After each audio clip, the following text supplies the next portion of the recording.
Googlebot has been using Chrome 41 to crawl and render your website. Chrome 41 is a 4-year-old version of the browser, which means that if you have a modern website that used all of the most up-to-date features, there was a very good chance that Googlebot wouldn't see some of, if not all, of your website. But guess what? All that has changed. Google just announced that it's using the most recent version of Chrome. At the moment, that's Chrome 74. Now, Googlebot should be able to crawl and render most of the modern features on your website. But all that said, you need to remember a few important things.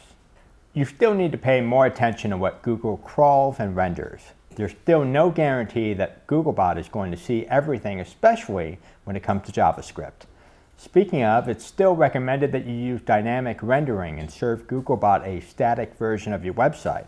This is especially true for websites that are rapidly changing and new domains without authority.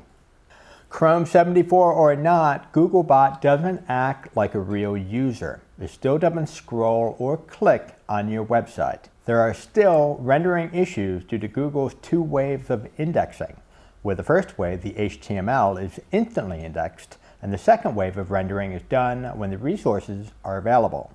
And while Google has stepped up, Bing would like to remind you that it still exists. And no matter how good Google gets, it's always recommended that you eat a healthy and nutritious breakfast to start your day. For more information, we recommend checking out Is Google Ready to Catch Up with JavaScript? You can find the link below in our description, and while you're at it, subscribe to our channel.